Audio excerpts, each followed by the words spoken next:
Did you know that 73% of prospective employees won't apply or accept a position at a company that doesn't offer modern work experiences?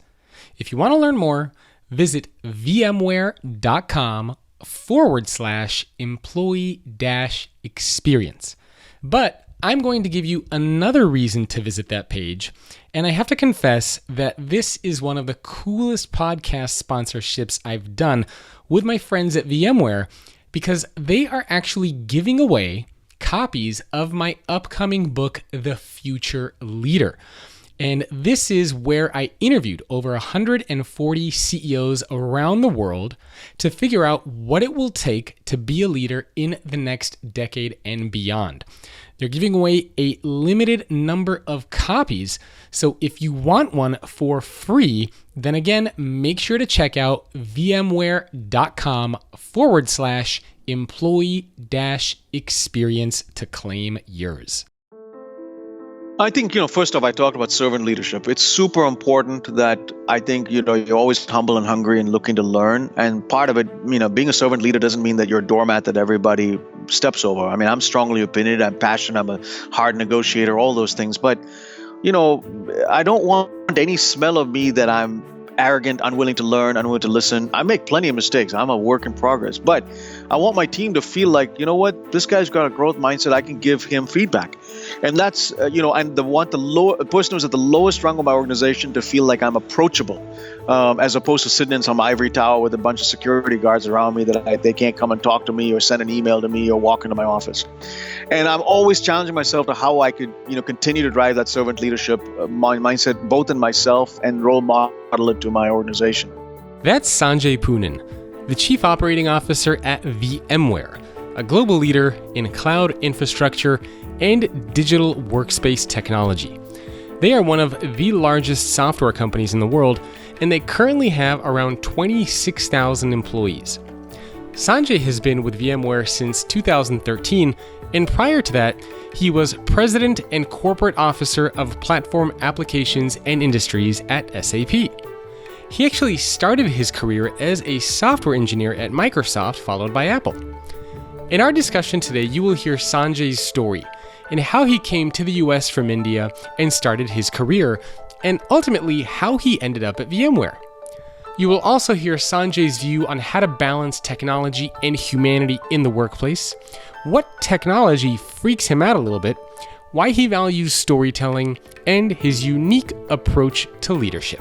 I think at the core of every executive, you have to build empathy. You have to always build more empathy. I mean, listen, part of a growth mindset is not just learning how your IQ gets better, but how your EQ improves. I mean, that's always a balanced mind, is having the perfect form of IQ and EQ. And then when you figure those I and the Q, maybe you got to improve your GQ, which is your giving quotient. So I think there's many quotients that you are constantly looking to improve. This is Jacob Morgan, best-selling author, speaker, and futurist. Welcome to the Future of Work podcast, where every week I speak with C-level executives, business leaders, and authors to explore how the workplace is changing and what the future of work is going to look like. The goal of this show is to give you the insights, the ideas, and the inspiration to help future-proof your career and your organization. If you want to get access to more content, such as podcast transcriptions and information on working with me or having me keynote your next event, you can visit my website at thefutureorganization.com. If you want to take your education even further by getting access to courses that explore these themes in more depth, then check out futureofworkuniversity.com. Also, if you get a few seconds, please rate and review the podcast on iTunes or whatever your preferred channel is. It really helps the show, and I personally appreciate it, since the podcast does take quite a bit of effort to produce. In case you're interested in sponsoring the podcast or working with me, my email is jacob@thefutureorganization.com. Hello, everyone. Welcome to another episode of the Future of Work podcast. My guest today is Sanjay Poonen. He is the Chief Operating Officer at VMware. Sanjay, thank you for joining me. Thank you, Jacob. Thank you for having me on your show. Of course. Very excited to talk to you. And I know we're going to talk about a lot of different themes, but I want to start with a little bit of background information about you. I'm always really fascinated with where people come from and how they got to where they are today. So tell me a little bit about the younger Sanjay. How did you grow up? How did you get involved with what you're doing now? Yeah, happy to do that. I was born in India, so I'm an Indian American. I came here as an immigrant at age 18 on a scholarship to Dartmouth College, but I grew up in India. India at the time was a developing country. We're, I think progressed a little bit further now, but at the time, I would say by all American standards, a poor family. And we were taught some basic principles by my mom and dad, which is, work hard, respect people. It didn't matter whether people liked you or didn't like you. I wasn't very popular at school. I grew up wearing thick glasses, so people made fun of me. But I knew that irrespective of whatever happened, even if I was bullied at school, I was loved and secure at home. And my parents gave me that sense of assurance of security at home, which was very important to me. I had a reasonably good outlook on academic performance and, played sports and things of those kind. But academics was kind of what I did and had a strong interest in math. And at the point of age 18, most, kids in India around that age would either become a engineer or a doctor is typically the career path that most people took in India at that time. It may have changed a little bit now, but that was how things were like at that point in time. And I had a interest in computer science. I got into the MIT of India. It's called Indian Institute of Technology, IIT, and I was going to study electrical engineering there. And my uncle, who lives in the United States, had moved there many years prior, suggested I apply to a few colleges in the United States that offered scholarships for international students. So I applied. I think I got rejected almost all the colleges except for Dartmouth College, and I respected their computer science department. So I ended up accepting that offer and came here in 1987 on a scholarship and to Dartmouth College, landed at Logan Airport, took the Greyhound bus up to Hanover, New Hampshire, $50 in my pocket, and began my journey in this wonderful country. So that was my first 18 years of my life, and felt very honored to obviously have the opportunity to study in the United States. Crazy. I love that story. My family actually has a similar story. They came from the Republic of Georgia, and similar story. They came here, no money, and it's just so amazing to hear these stories of people who come from virtual poverty and are able to build such great lives for themselves through kind of the determination and learning and studying and education. So it's always very, very inspiring. And when you came here, did you already speak the language, or did you have to learn all of that while you were in the States? Yeah, because the British were very involved in India for 300-400 years, the English language was fairly well spoken in India. I went to an English-speaking school, although my parents spoke other languages, and I understood some of those. Our language at home was English. So we were taught in what I would describe as the British system of education, O levels, A levels, sort of, that way of being educated. So English was a language I spoke pretty well. And my parents encouraged me to, be participating in public speaking and debates. So that was something I didn't struggle with at all coming into the country. Obviously, there were figures of speeches and things and cultural aspects of the United States that we can talk about that were always a little bit of a shocker to me when I first got to college. But the language wasn't it. And then I think the other part, I felt very prepared coming in here because of the focus on, what today people call STEM, science, technology, engineering, math, but especially science and math. I came very well prepared into the college system here. I almost placed into many of the junior level classes in math and science, physics, chemistry, so on and so forth, because I was very well prepared in India for that. And I would argue that maybe some of the arts topics are not something that the school systems in India, at least in the 1970s and 80s, really focused on. And if you were prepared for a math or an engineering or a science type of degree, you were very well prepared coming in here. And I felt fortunate for that. And then, of course, you built on that. The college system here in the United States and the graduate system here is very good, which is why a lot of international students like me come to this country and then obviously decide to pursue further education, be it a PhD or get into the workforce, which is the path I chose. Do you remember how you felt when you were boarding that plane from India coming to the States? Were you scared? Were you nervous, excited? And also, do you remember how you felt when you first landed in the States and you were taking that Greyhound bus? What was going through your mind? I was homesick. I was nervous. I didn't know what to expect. This was my family was going to be 10,000 miles away. I did have an uncle and aunt who lived in Boston area, but practically this was a new country and everything was new. I'll tell you a couple of things that were just remarkably funny in the first few months. I thought, I didn't have enough money to buy a very warm jacket, so I just assumed I'd buy the thinnest jacket available in Kmart and just layer clothes. And then somebody told me, "Hey, listen, that's actually not an efficient way to dress for the cold of New Hampshire. Just save your money." And when we used to have Kmart. Exactly, the days we had Kmart. That's all I could afford. I don't know, maybe the jacket was $50 or something like that. I couldn't afford the $300 one. But he said, listen, you can't wear numbers of layers of clothes and then take them off in the dining room and then put them back on. It's just too much work. Why don't you save a little more money and buy a $300 jacket and it'll actually serve you good. So here's another funny one. This is more sort of culture rather than the thing. I remember, there's no Halloween in India, but I remember one of I don't know if it was the first year or somewhere in my first few years in the United States, I had these kids coming up we were living off campus, to our home with a bag of, chocolates or candy, and they mumbled something. What they were saying was trick or treats, and I had no idea what they were saying. So imagine you're not from this country, you don't know the culture, you don't know what Halloween is, and someone throws a bag of candy right in front of you. What do? I just put my hands in and take some candy out. That is awesome. And the kids were like screaming, laughing. They're thinking I was being a jerk, but I had no idea what they were saying. And the kid's mom was standing at the end of the driveway and thinking we were a bunch of punks. But this is the awareness and the learning of a new culture that you're trying to assimilate into. Fortunately, I had some really good friends who were understanding of the fact that I was an international student. And, if you're willing to be humble and just learn and assimilate, you're often starting off with people who are of a similar culture who are also international students, but then you start to develop some American friends.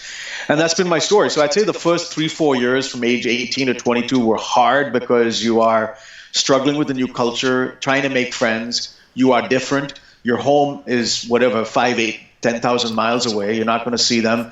And you miss them perhaps the most at the times when other classmates of yours go back to their family, whether it's Thanksgiving. My first few years, Thanksgiving or Christmas, I couldn't afford to go back to India.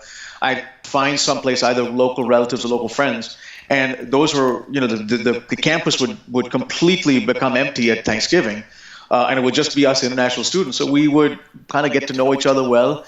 And there would be some family who may adopt, an international student into their family and bring them in for a Thanksgiving meal. We're very grateful for that because those people who allowed us to feel at home in our first few years, I think back and I want to do the same to other folks who are newer into our society because I think that's the part of this American dream. If you're willing to work hard, you apply yourself, anything is possible. And I feel enormously blessed that there were people who allowed me an opportunity to assimilate well into this culture. And then the rest, of course, I had to do my part of it, which was to work hard. And that happened both at Dartmouth and then later on at Stanford and Harvard, where I did my further graduate work. But those first few years were tough. If you have seen the movie Animal House, that movie is actually created about Dartmouth College. So imagine coming right off of, a plane from India, taking the bus from Boston to Hanover and landing in what's, kind of the scenes out of Animal House. That's how crazy it was. But, people were very friendly and nice. I have some really good friends from my Dartmouth years that I'm enormously grateful for, who practically adopted me as their sibling. And that helped me, assimilate well into this culture. What gave you the courage to kind of make that change? And actually, what still gives you the courage to take on something new or to tackle some big obstacle? Because obviously, moving from one part of the world and leaving a lot of your family and your friends behind and leaving what's comfortable and going to the other part of the world is pretty scary.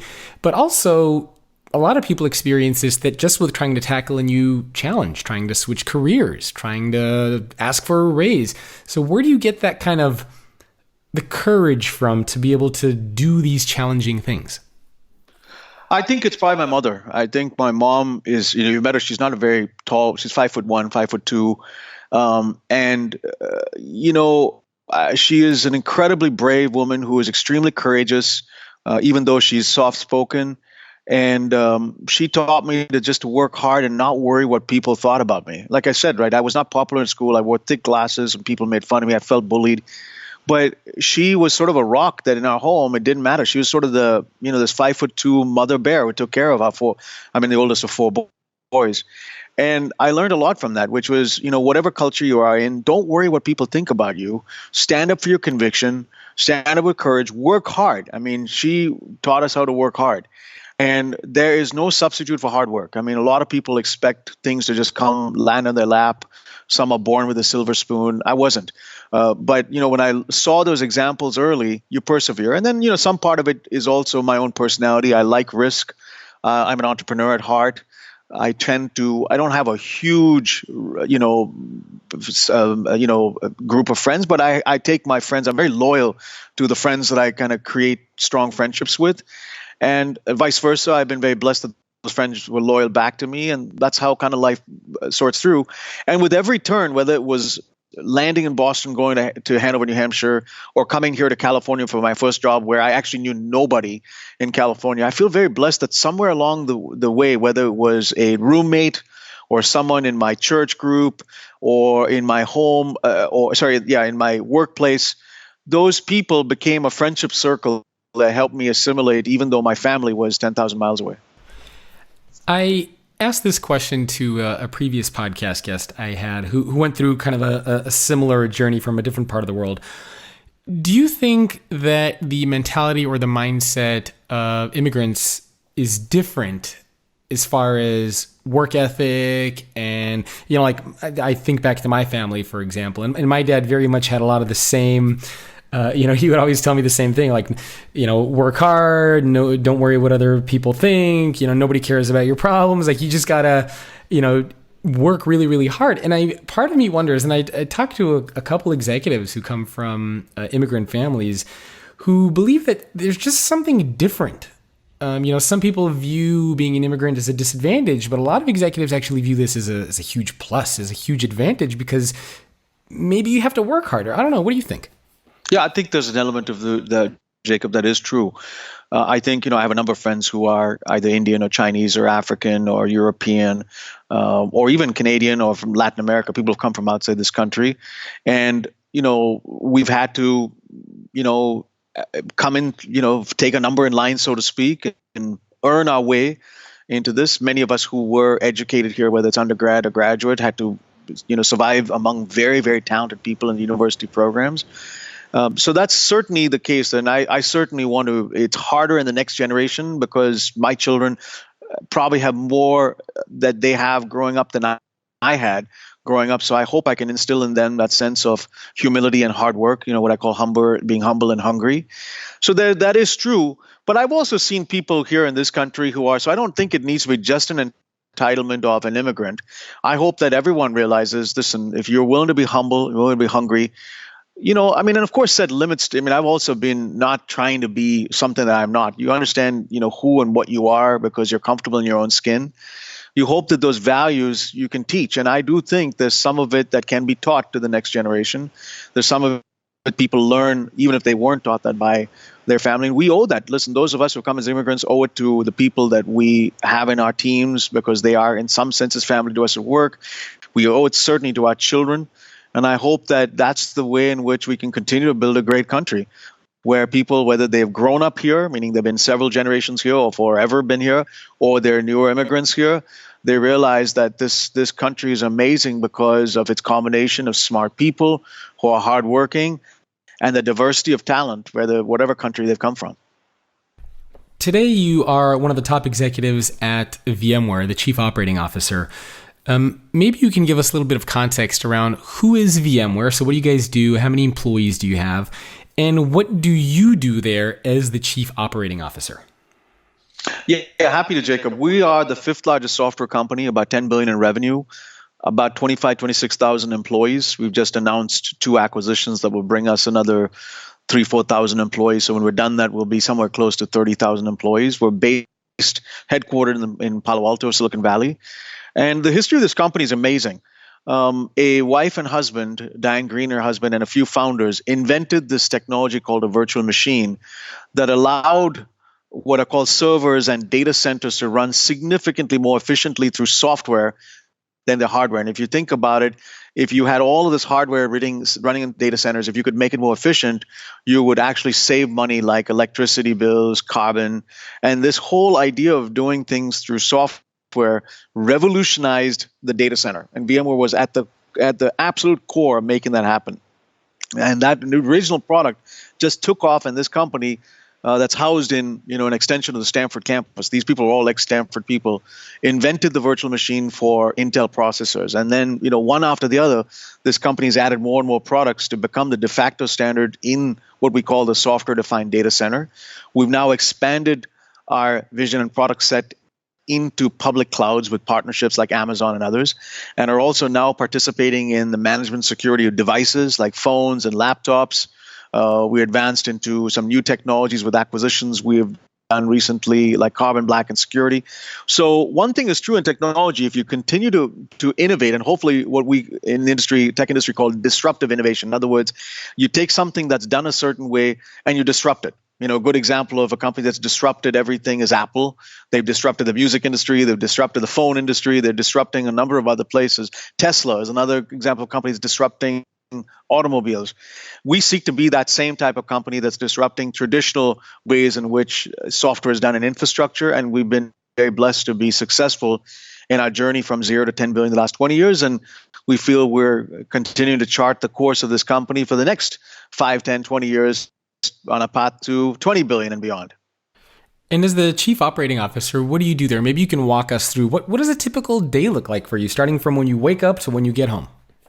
Yeah, I run all of the customer-facing operations in my role, which are sales, marketing, consulting, support, alliances. So everything that faces a customer, and all the revenue the company reports into me. And a significant part of my day in life, if I'm not doing internal meetings, is dealing with customers. Either making them happy to understand if they have an escalation or an issue, or pitching them a new product, speaking at major conferences where I can get hundreds of thousands or tens of thousands of customers, doing either podcasts like this or getting on a broadcast television show like CNBC to get that story out.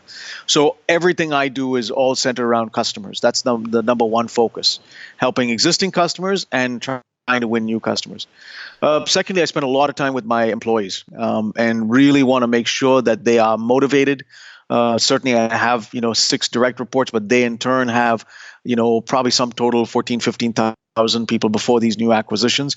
We've got to make sure that we are hiring the best people, that we are retaining them and recruiting new people, and that we've got the best leaders in place. And another part that the leadership model is very important to me is what I call servant leadership, which is not just focusing on the top of the company, but making sure everyone who is an individual contributor, sort of who might feel they're at the leaf of the company, views me in a C-level position as serving them, as opposed to me just top down, having to run an organization that's top down and command and control. I invert the pyramid, and my role is to serve them. Because most organizations are kind of like this sort of picture that I put up often in slides of birds on various different rungs of a tree, and they look up at the CEO bird, and the CEO bird's just crapping down on them. And that organizational model it could work in the army or in some command and control cultures, but in today's world, you want to invert that in the pyramid where the C-level executive is serving. You invert that pyramid, and you're servant leading the people who are at the front line, whether they're an engineer or a rep. So the employees are very important to me. And then, of course, the third is, I'm constantly looking to learn. So how do you learn? You have to have that growth mindset of what you don't know. So I'm meeting a lot with partners or with new startups to understand what they do. And every meeting, if I can learn something new, your brain actually gets bigger, and you're trying to figure out how you implement it. So those would be, I would say, the top 3 things I seek to do: meeting my customers a lot, taking care of our employees, not just the people who are higher up in the organization, but the leaf level of the organization, and then constantly challenging myself to learn and improve. Obviously, you guys are very much in the technology space, and technology is obviously a major topic of conversation with all sorts of madness that's happening out there. What is your general take on just technology in general today? Are there certain technologies that you think are going to have a great impact versus others which are maybe a little bit overhyped? I think there absolutely is. There will be some that have enormous impact, and they already are. I mean, you think the mobile device. this has had enormous. I mean, you think about. I mean, just like the personal computer did have a tremendous impact on our productivity and brought us tools like word processing and graphics and so on. And the PC, whether you're Michael Dell or Steve Jobs or Bill Gates, that's had tremendous impact from the 80s and the 70s and 80s all the way today. But the phone and the smartphone has had tremendous. That's one. Mobile is one. I think artificial intelligence is another that I think is going to allow us to do things in much better ways, whether it's buying products and then having a recommended next product suggested to you like Amazon is doing or Netflix is doing, or potentially help, even if you don't believe in self-driving cars. If a car could help, you don't want to see me park a car. My parking is atrocious. I either park too close to the curb or I park too far away from the curb. But parking is not a life-threatening exercise if done by a machine. You're likely not going to get into a life-threatening accident while parking. But if a machine can park the car because it's all geometry and lenses and cameras, and it can park the car better than I can, that's an example of where it's going to do a better job than me. Or if it can drive through, stop and go traffic, again, probably unlikely I'll get into a life-threatening accident there. But if it could keep more alert than potentially me that might have a tendency to fall asleep or something, that's a good example of AI. Or speech recognition, where I can speak and it helps a doctor type out a prescription better through spoken form than the illegible handwriting of a doctor having to even type it in. These are all examples of AI done well, and I think there'll be many, many others. Those are two areas. I think some fundamental other areas is the way in which cloud computing, security, some of these newer technologies are going to make our world more and more productive. Everything about technology should be hopefully helping your life become more and more productive, so that you have some work-life balance, and it's used for good. The challenge often for technology is, technology not used for good could be just like a matchstick, right? Is fire good or bad? If it's used for good, it's kept us warm, it's helped us cook our food, but it also could be used by an arsonist to bring down a building. And there's been plenty of bad examples. But does that mean we dismiss fire? No. So for every aspect of technology, we, and many others, but certainly our goal at VMware has been to be a force for good. If technology can be a force for good, I think we build a better society. I'm always fascinated with technology. So I have a 3-year-old, and I still remember. I'm a millennial, towards the later stage of the millennial generation.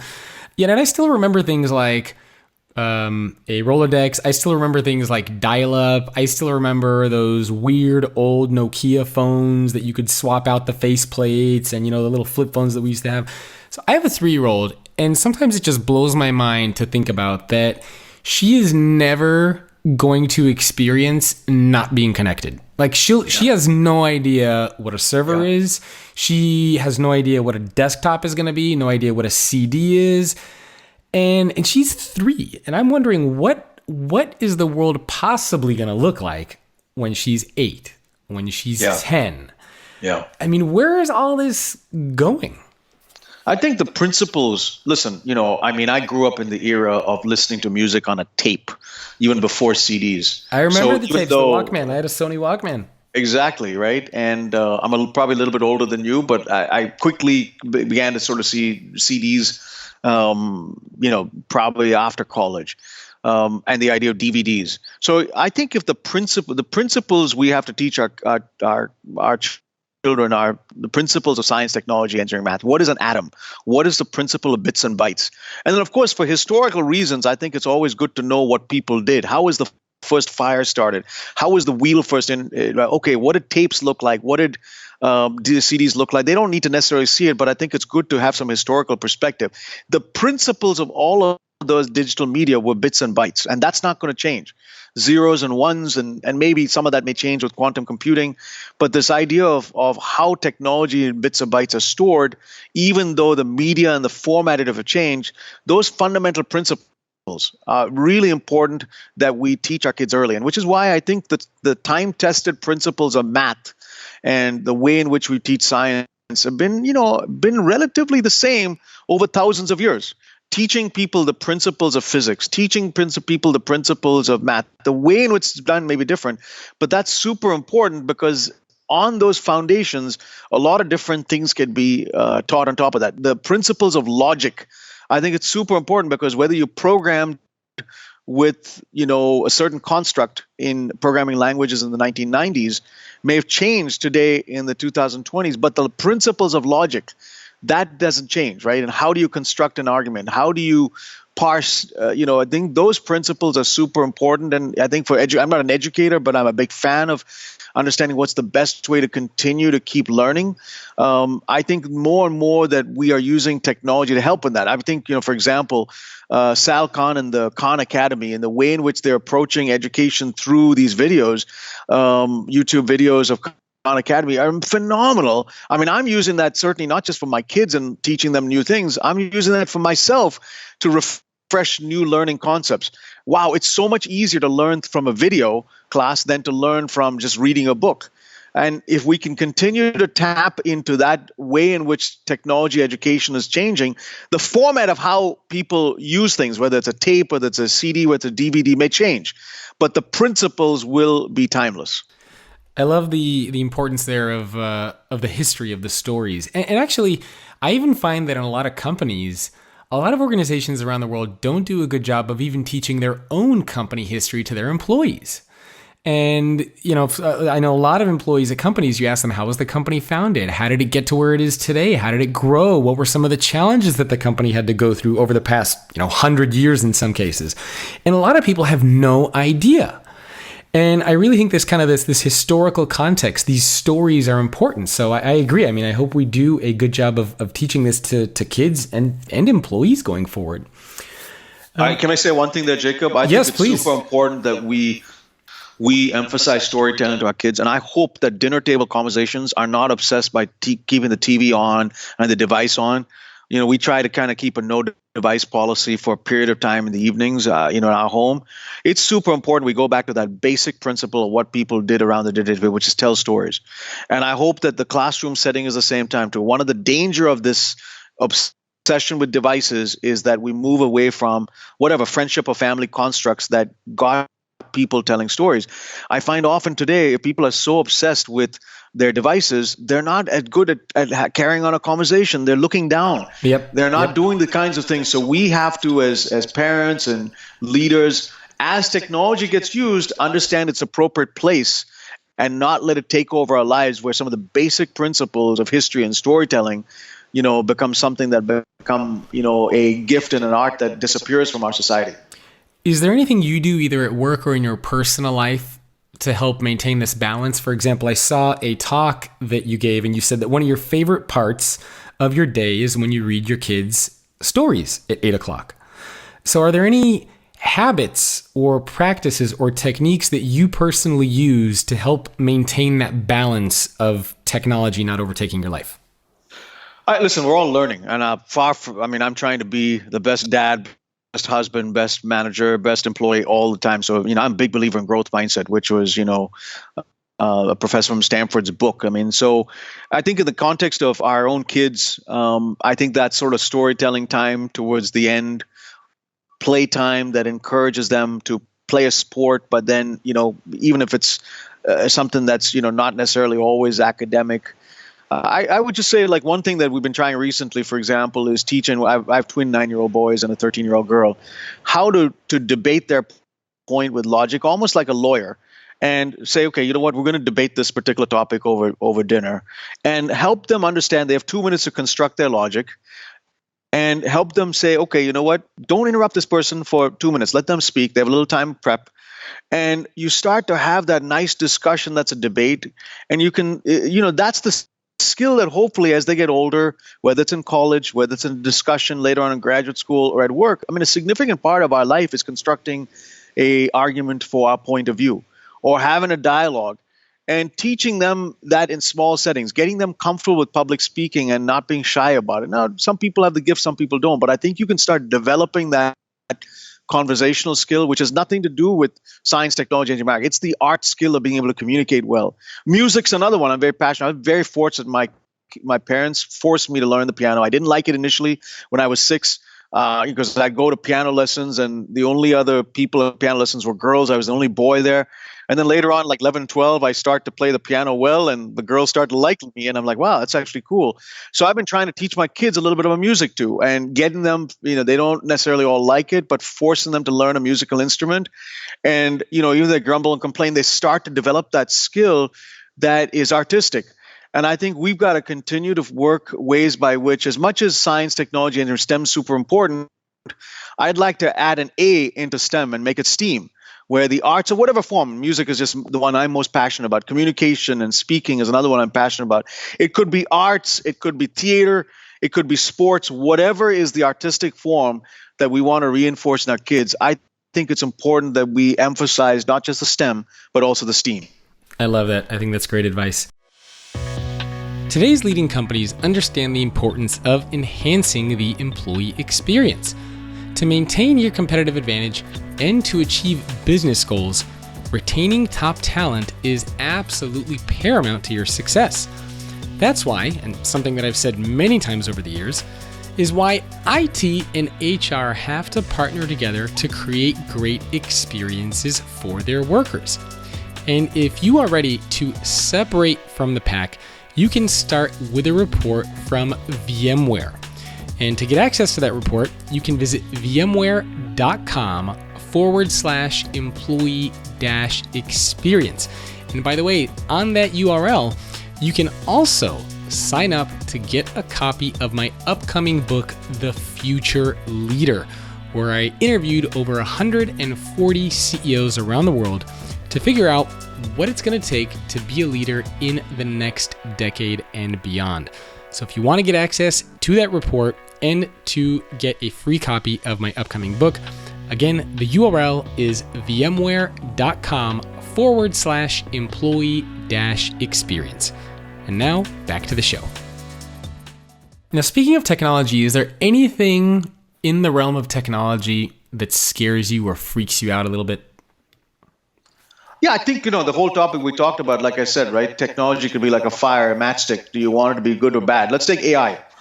Do you want your face recognized every single place you go and it then being used in, some fashion that you may not approve? Is your face your private property? So that when you go through a TSA line, they should not use face recognition on you because they may get it wrong and confuse you for a terrorist, or they may get it right and still personal. Those are all topics of ethics. Facial recognition right now is a very hot topic because it's sometimes being used in software that people may not agree with, and it impacts my privacy. Is my personal information in terms of how it's being used in a public cloud or by a credit card company fair game to participate in AI trends as to what people want to buy so they can then better market to me? Maybe, maybe not. But do I want my data being used in a way without my permission? These are all topics where marketeers and technology companies are taking data and using it, maybe for good, but maybe for their own selfish purpose. And we have to have a point of view that ethically, works through these core issues. What type of control should we have over free speech versus abuse of free speech on social media platforms? Because abuse of free speech is leading to bullying and to these irrational things that are unfortunately leading to suicide, or is leading to, child abuse, or is leading to, pornography among kids and underage things, which are, leading to sex slavery. These are all topics that I think that as technologists, we have to have a point of view that is, putting a frame on society as to what's the appropriate use of technology. We can't legislate morals. I might have my private view of morals, but it's not my place to legislate that for all of society. But I do think certain principles are very important. And I think this is one of the places where technology has to work closely with government on policy.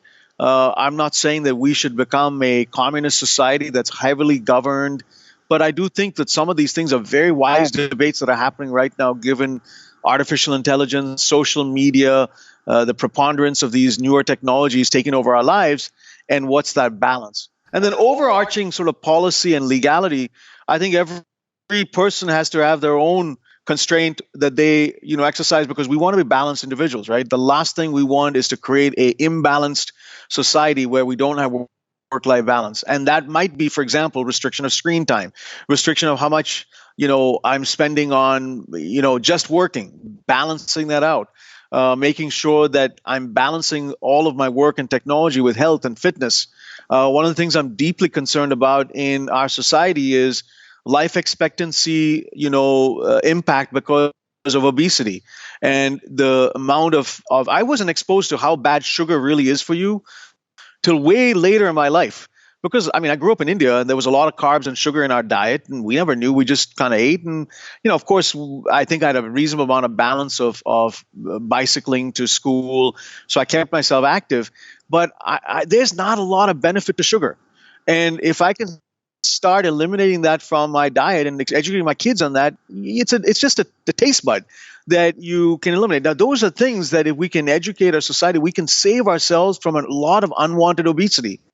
And I think, unfortunately, that's not been happening in the decades. It's slowly starting to happen, but there are agendas there, right? The food companies have agendas, and we've got to work as a society if we're going to expand life expectancy for all of these to be something that we, drive a consensus towards better living.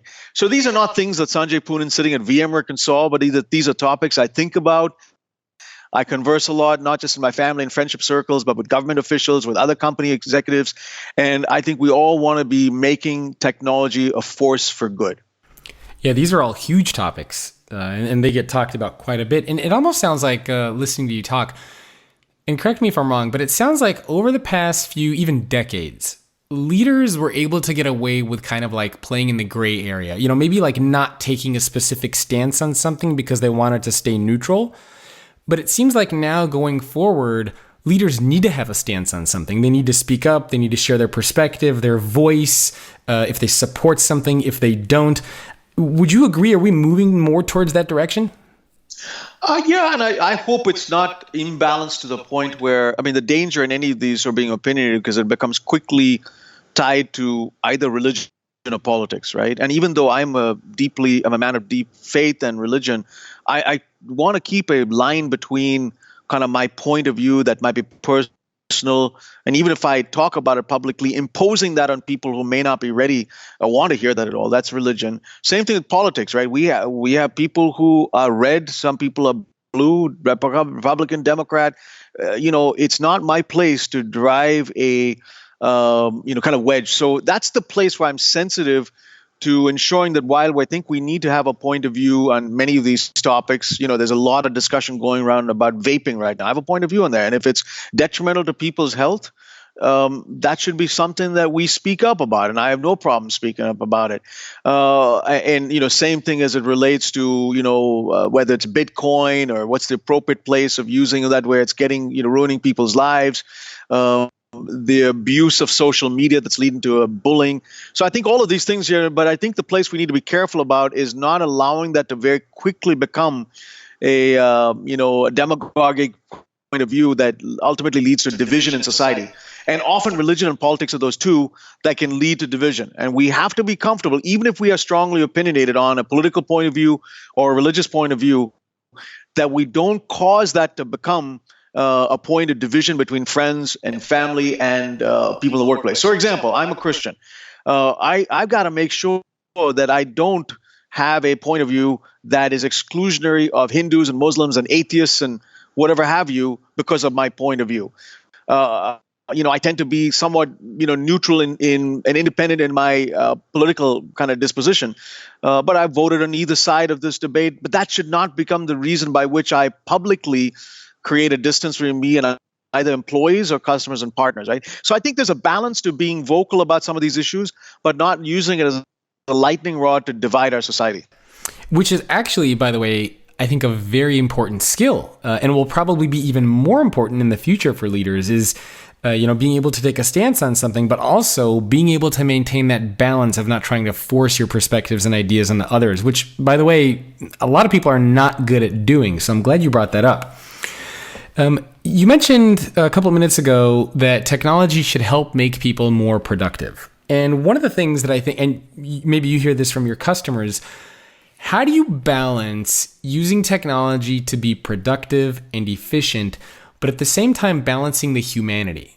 Like not because it's easy, for example, to use technology and say, you know what, we're going to get rid of 10,000 jobs because we don't need them and we can be more productive with technology. How do you maintain that balance so you're not, hurting people, but also being more productive? I think at the core of every executive, you have to build empathy. You have to always build more empathy. I mean, listen, part of a growth mindset is not just learning how your IQ gets better, but how your EQ improves. I mean, that's always a balanced mind, is having the perfect form of IQ and EQ. And then when you figure those I and the Q, maybe you've got to improve your GQ, which is your giving quotient. So I think there's many quotients that you are constantly looking to improve. So let's talk about that particular one. And I think, listen, there's tremendous amount. There's been a debate for many, many years. This technology displaced jobs. From the first form of industrial revolution, we're probably in the fourth industrial revolution. But in the first form of where machines started to help people become more productive so that more cars could be produced or more, particular manufacturing jobs, could be better produced. It always led to people moving up to higher productive jobs rather than doing things that were less productive. So if somebody could actually produce a car faster and better through robots, over time, those people became more and more software people as opposed to manual people. So I think the key is to ensure that with every generation, we are allowing people to move up that stack, so to speak, in higher level value added things rather than, things that are mundane that over time are going to get done by machines. So I'll give you a practical example. If my value add as a person was I was the best spell checker, manual spell checker, and there were a whole bunch of people who were the best at spelling and spell checking. You know what? Quite frankly, over time, as spell checking became part of every word processor, that's not a sustainable skill. But how about getting your writing and that's always going to be a skill for better writing and better artistry or so on and so forth, right? Even as spell checking became something that's part and parcel of technology. So I think as self-driving cars, for example, I hope it doesn't displace every driver, but it makes those people who want to use some of their free time to help drive people. That's what Uber, hopefully is driving either for full-time drivers or part-time drivers. It makes their job more productive, more safe. It's not going to completely eliminate it, but it's going to make them more productive. And then maybe over time, it allows this, ship that's basically, moving from place A to place B, where the likelihood of an accident is low. I think in the future, a containerized ship, maybe it could automate a lot of itself in a big, big ocean. It may need fewer people on it. And as a result, those people in the next generation are doing, more of the computer programming jobs that help that self-driving ship get, from place A to place B and carting all of its containers. So I think that that's how we have to be thinking about this. And my hope, I don't have the perfect answer here, but my hope is that even as technology makes people's lives more productive, there's always a job for every person on this planet of the 7 billion people who need employment, because there's higher value-added jobs that are always needed. And so far in society, that's been the case. There is unemployment in every country, but as people get more and more educated into those higher level jobs, the next generation is able to do more. And I think that's an acute thing that we in the United States should really think through, because there's a number of people who've been working in the blue collar jobs, whether it's coal mining or others, and they're concerned about whether the wealth and the technology is really affecting just the coasts. Well, is this entire technology revolution and benefiting Seattle, San Francisco, LA, Boston, New York, on the East Coast, and the middle of the country is not benefiting? We owe it as technologists for ways by which every part of the American economy and every American state can participate in that. And to me, it's very simple. The universities, which are in every state, need to feel responsible for the jobs that are created around that area. And more tech companies need to be willing to invest in software or hardware or other technology companies that are outside of just the Silicon Valley. I'll give you an example. We, about 5 years ago, had the choice of acquiring a company in a space called mobile management, enterprise mobile security. And we had a choice of buying some companies in the Silicon Valley, and we had a choice of acquiring a company in Atlanta. And for a variety of reasons, the company in Atlanta was building good products, but I felt it was actually going to be awesome for us to really tap into that engineering workforce in the Southeast in Atlanta. There were a number of vibrant colleges, whether it was Georgia Tech at the time or University of Georgia. Now we're recruiting from Morehouse. And I felt like we would actually be showing the people of Georgia and Atlanta a new model of how we could create jobs in that location. And we did that. And the governor of Atlanta and the mayor of Atlanta, the governor of Georgia was super excited about AirWatch, this company, because they became a beacon for many other tech companies in Atlanta. They became one of the first companies in 2014 to become the talk of the town. The mayor loved it, the governor loved it, and now we've become very successful in Atlanta.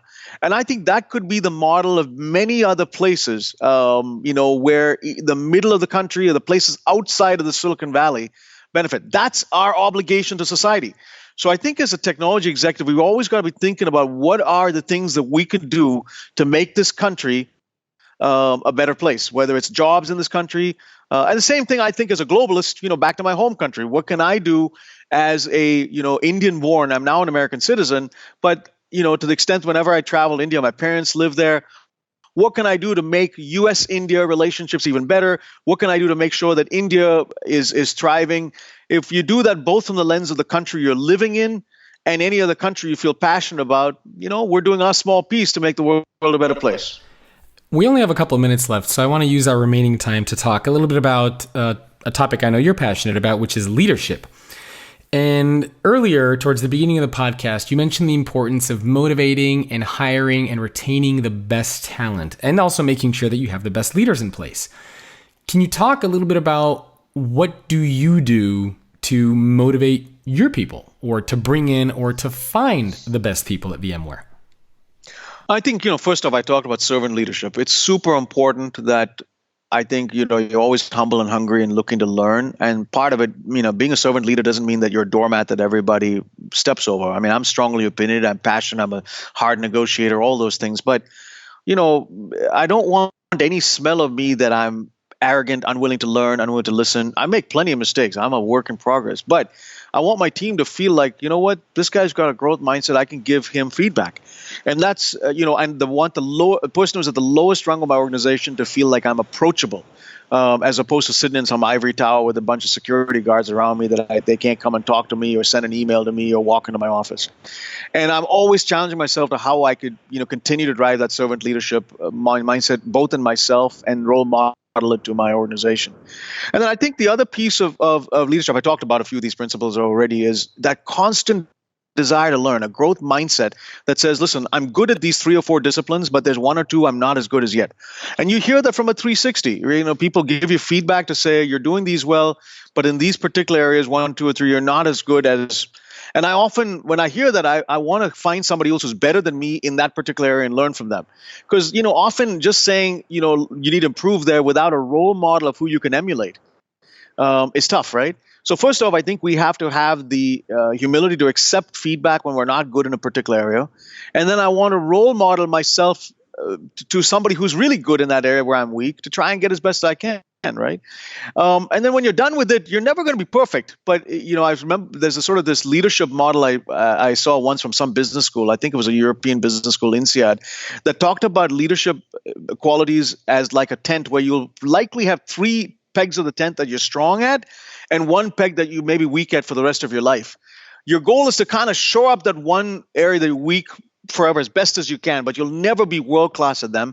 And then strengthen those other 3 areas to be world-class and get better and better and better at that, because you'll be recognized for those 3 that you're really good at, but you're trying to shore up this one. And, those are the ways in which we've sought to try and build a great organization here.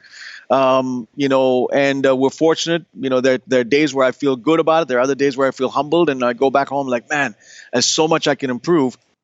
And fortunately, if you can let those days where you're being humbled never get you totally down and out where you're depressed and you're not willing to come back the next day saying it's a great day, I'm fortunate. And even on a day, I've been, not in my recent past, but 15 years ago, I was fired from my job. And it was very humbling. But when I got fired from my job and it took me 5 or 6 months to find the next thing, I felt like, even this is for a reason. I'm going to basically growth mindset, find the next thing and improve. I think if you do that, life is very happy.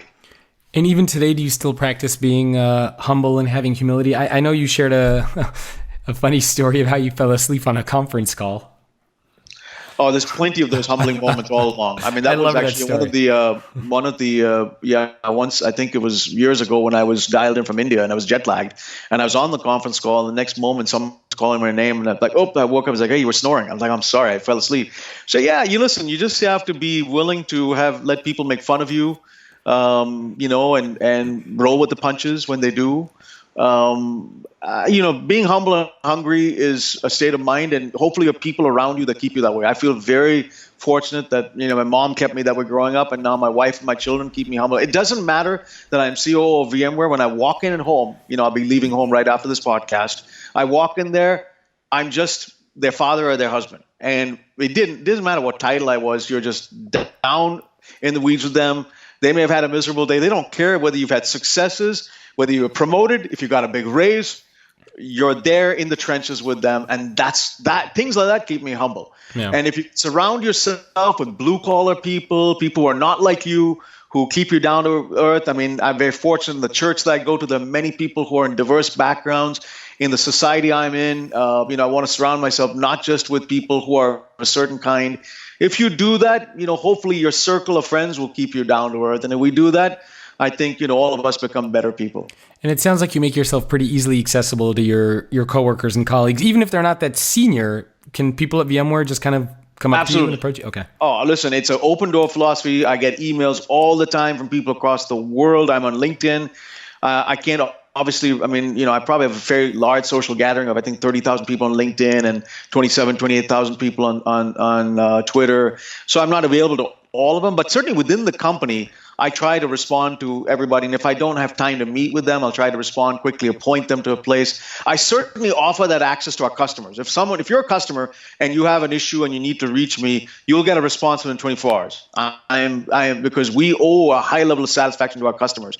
But employees are just as important to us as our customers and partners. What do you do? And I don't know if you have experience working with these types of people, but I know there are a lot of leaders out there who might say, oh man, Sanjay's crazy. He makes himself accessible to all of his employees. Shouldn't he just be telling other people what to do and they should just be, reacting to his orders? What do you say to leaders who are having a very hard time embracing the concept that their job is to serve their employees and not the other way around? How do you make that shift? I think, listen, at the end of the day, let me be very clear. I'm not giving objectives to 28,000 people of VM. I'm not setting their objectives. That's their boss's job. And I'm not expecting all, even the 15,000 people in my organization to report directly to me. That's not it. But I want to be listening.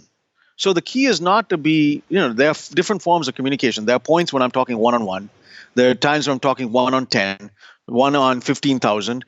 But the way in which you hear whether what you're doing makes sense is you're listening, right? And I use, whether it's Twitter, whether it's LinkedIn, whether it's email, whether it's one-on-one conversations. Now, I cannot schedule one-on-one time, even 5, 10, 15 minutes with 15,000 people. So admit, I can't set up one-on-ones, but they're all not here anyway. So I tell people, listen, I'm going to communicate with you in some regular form, mass form.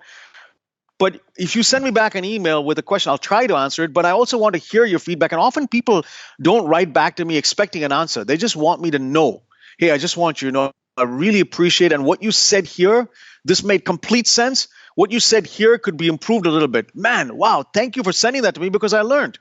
So I use a lot of this sort of two-way feedback down to the leaf level as a way of being 2 ears, one mouth, listening. And sometimes I could dialogue back with them, but I certainly don't have bandwidth to have a regular one-on-one with 15,000 people. That's not scalable. I don't expect other people to emulate that. But you have to have a mindset that's willing to listen. Even if you're not corresponding back with all of them, you are listening. And occasionally, if you have a dialogue with them, I think it makes you a better person. Couldn't agree more. And by the way, I noticed VMware, you guys have fantastic reviews on Glassdoor. Your CEO, I believe, in 2019 was ranked the number one CEO on Glassdoor. We're very proud of him. Pat's been phenomenal, and he emulates everything I've been saying. That's amazing. So I'm wondering how much of what you're talking about has to be emulated by senior executives, because I'm sure there are a lot of people listening to this. Maybe they're mid-level managers, and maybe they believe in a lot of these concepts, but it doesn't come from the CEO or the COO. Those senior executives are old school mindset. They don't believe in this stuff.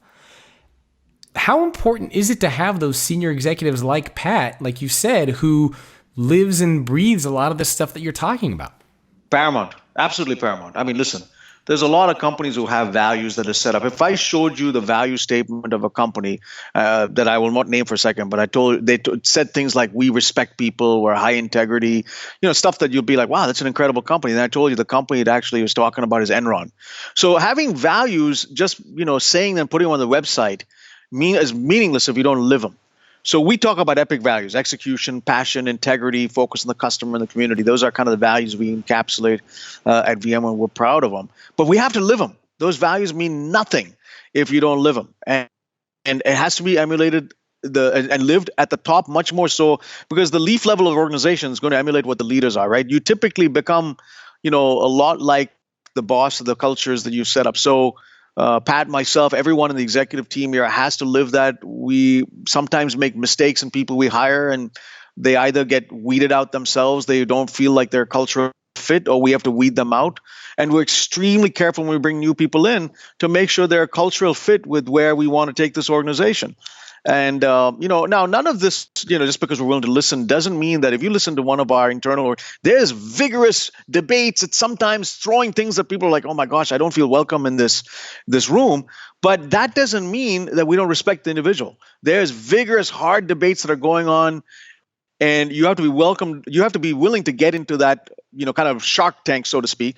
But once you come back from that, you always know that's nothing personal. It's just the iron sharpening iron. Yeah. No, I agree. I think that makes a lot of sense. Well, maybe one more question for you before I have just a couple of fun rapid fire questions for you. What do you think the number one mistake that leaders make is? So, and I'm sure you've talked to and have worked with a lot of them. Is there a very common pitfall or mistake that you see a lot of leaders making with their people? I think that, not just with people, but in general, and it's something I have to tell myself I can make is, listen, what got you here won't get you there. So you have Marshall success Goldsmith often, book, yeah. Right? There's a book written on that too. Yeah, Marshall Goldsmith wrote it. Exactly, and that book had a lot of influence on me too. I met him. I like Marshall Goldsmith, and I think it's the whole principle of that book is sort of the 360 of being willing to listen to feedback that what got you to a particular point of success may not be what gets you to the next step, and you have to constantly willing to have that growth mindset to change. And, not be happy with the status quo. If you stick with the status quo, you can sometimes start believing in drinking your own Kool-Aid, where your hubris thinks like, I've been successful this far. I can just apply the same playbook. You almost have to throw that playbook out and be willing to understand what. And so I think leaders who are willing to hear the negative feedback on themselves, it gets harder and harder to listen to that as you go higher up the organization, because you can live in a bubble where either people are insecure giving you that feedback because they are scared, or they feel like you never listen to them. I think that's ultimately the slow cancer of leaders, where they are not willing to listen. They get into it and they surround themselves with yes men, yes women who are just, flattering them, so to speak, and not challenging them. And I think that's, ultimately what I've seen, and I hope, I can only just sort of judge my own self and say, listen, I hope that never happens to me, where I'm not willing to listen to the critique or the failures. I learn a ton more from losses that I lose to a competitor in a deal, or failures in my own life. They have always, those valleys have always catapulted me to the next peak, so to speak. And I tell people my own life story of highs and lows are more defined by the valleys of my life than the peaks. And if you only celebrate, if your life journey, if you just plot your journey as ups and downs over the continuum of time, and I sometimes do that, as we call this sort of the leadership journey. And when I do this with people, if people are just like, up and to the right, and they have no valleys, I almost think they're an artificial person that's not being authentic. My own personal story is I've learned a lot more through the valleys of my life than through the peaks. And I'm extremely grateful for those times, because those have catapulted me to the next peak. Then you get to the next peak, and then something comes and humbles you, and you learn something from that, and you bounce back up. And I'm so thankful for those ups and downs in my life. I love that advice. That's one of the best pieces of leadership advice I've heard. So don't just focus on the peaks. You got to remember those valleys as well. Well, I just have a couple of fun, just rapid fire, fun questions for you. Starting off with, what has been your greatest business failure? I think the role that I was at Informatica, and I got fired from my job. Now, I thought I was doing a good job in that role. I was running marketing there, and the CEO decided that he wanted somebody new. And I thought I was competent, but the CEO didn't. And whether it was a competence issue or a fit issue, could have been either one. I thought it was fit, but in the grand scheme of things, your boss gets to decide why. Um, that didn't work out, and I had to move on from that. And it was humbling, very humbling. It took me 4 or 5 months before I decided what I was doing next. I was, but some good came out of that. One, allowed me to take stock of what was important in my life. I'd been working relentlessly and not had balance in my life, so I was put on more weight than I needed to. So I got on a exercise and a regimen that helped me lose some weight and get more fit. I met the wonderful woman that I'm now married to at that point. I'm not saying I wouldn't have met her, but I think the timing of my going through a little bit of lull in my life and having more time allowed me to meet the person that so I just look back and I say I'm really grateful. See the positive. Yeah, the positives were very helpful. What has been your most embarrassing moment at work?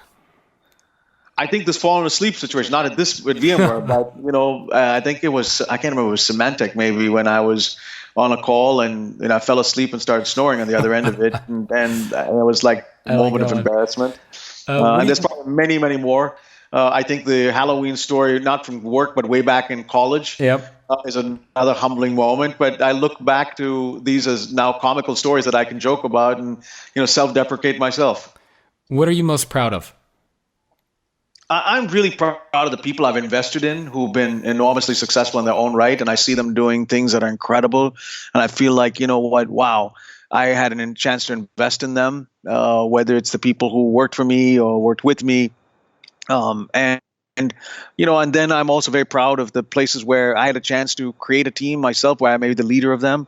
And together as a team, we achieved great things, whether it's at VMware, whether it's at SAP, or any of my previous roles. If I was the leader of that team and as a team we achieved something, I feel very, very honored and proud to have led those teams. So both the people that I invested in that went on to do great things, or the teams that I invested in, collectively we achieved great things, are moments of great pride. And there are always those types of accomplishments that I look back, in my 27 years in my tech career that I'm very proud of. What's the hardest decision you've ever had to make? And this could be either a personal one or a business one, up to you. There's plenty of hard ones. I think at VMware, the collective decision, it wasn't just me, but the company made to embrace the public cloud and embrace Amazon, which was a competitor at the time, it took a lot of courage. There was a few of us. I was very involved in that decision. And then since then, I've been leading a lot of our efforts into the public cloud with other partners, whether it's Microsoft. That took a lot of courage. So Pat, myself, Raghu are probably the three key people here at VMware that drove that decision with Amazon. And then since then, others. That's been a tremendous courage. I think the acquisitions we've done here at VMware all took enormous courage to put the case together and put that together. And then I think on the personal front, decisions I've had to make, like I described, doing values in my life to change some aspect of my life, whether it is getting more healthy or taking stock of failures and understanding what I can learn from them. Those are all moments which, I feel, I learned something good out of them in the end. Last three for you. What's your favorite business or non-business book that you recommend other people check out? I think The 7 Habits of Highly Effective People from Stephen Covey is an all-time classic. It's had a seminal impact on my life. How to Win Friends and Influence People, Dale Carnegie. Those two are awesome books. Ones later on in life that had a big impact on me, like Crossing the Chasm. I think one that's also, I think it was somebody from Bloomberg or Fortune magazine who wrote a book called the Presentation Practices of Steve Jobs. I think that's a classic that every person who's publicly presenting and speeches can learn, because a lot of Steve Jobs, I admire him. He's one of the best public presenters of a product of anybody I've found. A lot of his presentation secrets, keynote secrets, are very replicable. There are certain things that are just born gift, but there are many things one can learn and emulate, and I've found a few of those books to be very impactful in my life. All right, last two. Who's been the best mentor you've ever had? Oh, there have been so many, Jacob, but if I look in the grand scheme of my life, it's probably my mom. And it's just not like in a way that she's constantly mentoring me, but early on in my life, up till age 18, there was a lot of active. Since then, it's much more passive, but I'm watching her and learning a lot. I mean, she's 76 years old, a wonderful person in my life, and everything about. When I talk about servant leadership, the picture in my mind is my mom, Annie Poonen. And, she is the epitome of servant leadership. And if I could be more like her, she's sort of the Mother Teresa in my life. And when I think about servant leadership, she epitomizes to me, even though she was not a corporate executive, she was a doctor and sacrificed a good part of a doctor's time to help with the family at home. But to me, I would say in the grand scheme of things, she's probably the mentor who's had the most impact in my life. And very last question for you. If you were doing a different career, what do you think you would have ended up doing? I would have loved to have been involved more in music. I would never have been as gifted as, I don't know, pick your favorite, Elton John, Eric Clapton. But if I could be playing in a band, I mean, I'm a jazz pianist, and if I could have done that for a living, that would have been incredible. I mean, if I were to say a distant second, I don't think I was anywhere close to having the gift, but if I could have played a sport and been really good at it, whether it's soccer or cricket growing up, or maybe later on, I don't think I was tall enough to play basketball, maybe tennis. It's been good, but I'd say music was probably a higher priority. That would have been great. So what do you do when if you can bring music into the tech world, which I've tried to do? Sometimes I'll do keynotes and, play music in the middle of it. I saw a video of you doing a video. We'll sometimes write songs with music in the middle of it and write a song. And, some of it's on there on YouTube, a song that I wrote called Hana's a Winner. I'll write words to the Piano Man. It's just ways of having fun, because most tech keynotes are death by PowerPoint. And when you have all these PowerPoint slides, I tell people there's probably no power and very little point. And the key that you have to do is to find ways but you make it interesting. And sometimes that musical gift has allowed me to bring music into keynotes to make it vibrant, and that hopefully entertains people too. Gotta have fun with what you're doing. Couldn't agree more. Sanjay, thank you so much for your time. Where can people go to learn more about you? I know you're very active on LinkedIn or VMware. Anything that you want to mention, please feel free to do so. Yeah, @Spoonen on Twitter and on LinkedIn. I'm fairly visible on those social media platforms. Feel free to follow me on Twitter at Spoonen and SPOONEN. And you can also dialogue with me that way. I read a lot of what people contribute there.